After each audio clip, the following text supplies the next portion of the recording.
அதாவது கண், காது, மூக்கு, கை எது வேணால் இருக்கலாம் உறுப்பு. முதலும் மூன்றும் நட்புக்கு எதிரி.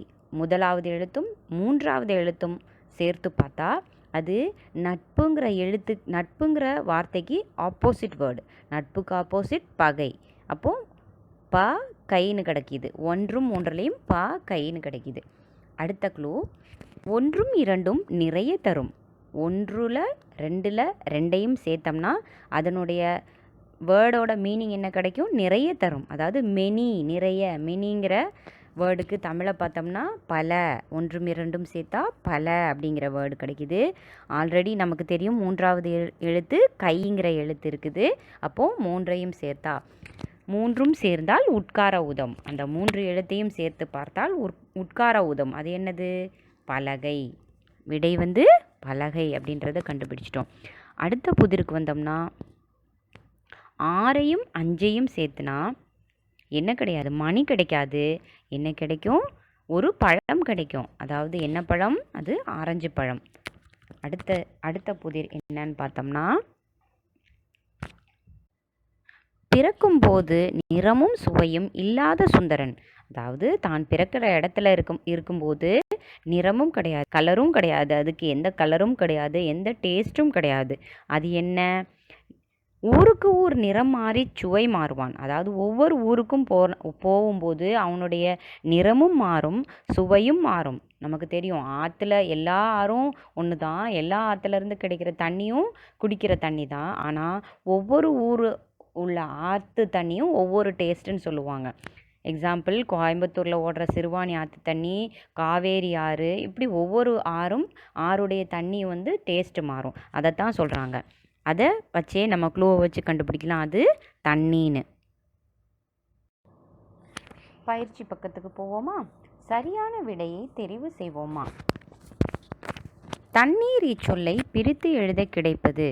தண்ணீரை பிரித்து எழுதுனா தன் ப்ளஸ் நீரா, தன் ப்ளஸ் நீரா, தன்மை ப்ளஸ் நீரா, தன் ப்ளஸ் நீரான்னு கேட்டிருக்காங்க. தன்மை ப்ளஸ் நீர். அதாவது தன்மைனா என்னதுன்னா அதாவது கலர்லெஸ் அப்படின்னு சொல்லலாம். தன்மைனா கலர்லெஸ். நீர் அதாவது தண்ணிக்கு எந்த கலரும் இல்லை இல்லையா? தன்மை 3 சுழின்னு வர்றதுக்கு எந்த கலர் இல்லை, கலர்லெஸ்ன்ற மீனிங் வரப்போ தன்மை ப்ளஸ் நீர் தான் சரியானது. மேலே இச்சொல்லின் எதிர்ச்சொல். மேலேக்கு எதிர்ச்சொல் கீழே. வயல் ப்ளஸ் வெளிகள். இதனை சேர்த்து எழுத கிடைக்கும் சொல் வயல்வெளிகள். அடுத்து கதை என்ன. இதனை சேர்த்து எழுத கிடைக்கும் சொல் கதை என்ன. வெயிலின் இச்சொல்லின் எதிர்ச்சொல். வெயிலோட எதிர்ச்சொல் நிழல். அடுத்த பக்கத்துக்கு வந்தோம்னா இணைக்கலாமா அப்படின்னு இருக்குது. அச்சாணி. அச்சாணினா வண்டி சக்கரம் உருண்டு ஓட உதவும் ஆணி. அதாவது வண்டி சக்கரத்தில் பூட்டப்பட்டிருக்க வண்டி சக்கரம் கீழே விழுந்துடாமல் இருக்க அதுக்கு பொருத்தப்படுற ஒரு ஆணி தான் அச்சாணி. அடுத்து பசுமை. பசுமைனா என்னென்னா க்ரீனரி. அதாவது வயல்வெளி எப்படி இருக்கும்? பச்சை பசேல்னு இருக்கும் இல்லையா? அதுக்கு தான் பச்சை நிறம். வைக்கோல். வைக்கோல்னால் ஸ்ட்ரான்னு சொல்லுவோம் இல்லையா? நெற்பயிரின் உலர்ந்த தாள். அதாவது நெற்பயிர் அதெல்லாம் நெல்லெல்லாம் எடுத்து முடிச்சதுக்கப்புறம் அதில் காய வச்ச அந்த இதுக்கு பேர் தான் ஸ்ட்ரா. அதுதான் உலர்ந்த அதுக்கு பேர் தான் வைக்கோல் அப்படின்னு சொல்கிறோம். சொற்கோபுரம் அமைப்போம். இதனை கரம் என்றும் கூறலாம். கரம்னா கை. நம்ம கோபுரம் இது 1 letter word, 2 letter word, 3 letter word, 4 letter word அப்படி இருக்குது. அப்போ முதலாவதான க்ளூவை வச்சு நம்ம படிக்கட்டுக்கு நம்ம விடை கண்டுபிடிக்கலாம். கரம்னா கை, 1 லெட்டர் வேர்டு. அடுத்து பசு கொடுக்கும் பானம். பா இல். 2 பாக்ஸில் 2 லெட்டர் எழுதணும். அடுத்து ஆறுகள் சென்று சேரும் இடம். ஆறு எங்கே சென்று சேரும்? கடல். கடல். வண்டியில் சக்கரம் கழன்று விழாமல் பாதுகாப்பது அச்சாணி. இச்சாணி. அடுத்து பாலைவன கப்பல். அது என்னது? ஒட்டகம். ஓ இட்ட கையும். அடுத்து பொருத்தமான படங்களை மரத்திலிருந்து பறித்து பொருத்தலாமா?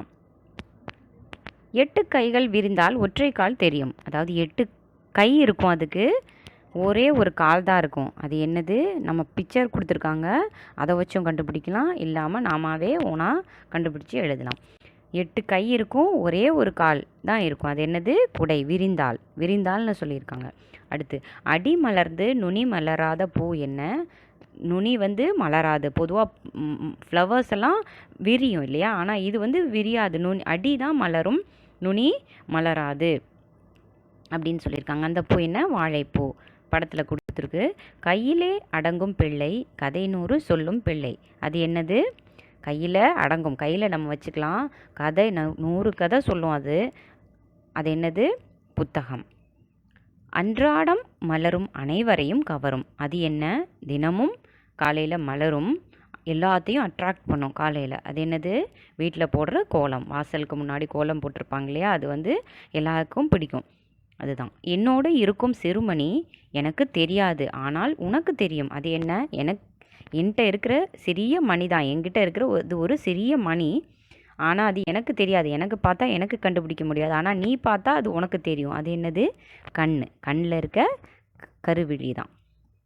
இடி இடிக்கும் மின்னல் மின்னும் மழை பெய்யாது. இடி வரும், மின்னலும் மின்னும், ஆனால் மழை வராது. அது என்னது? வெடி, சரவெடி. அடி காட்டுக்கு நடு மாட்டுக்கு நுனி வீட்டுக்கு. அது என்ன? அடி, அதாவது இதோடைய விடை வந்து நெல்.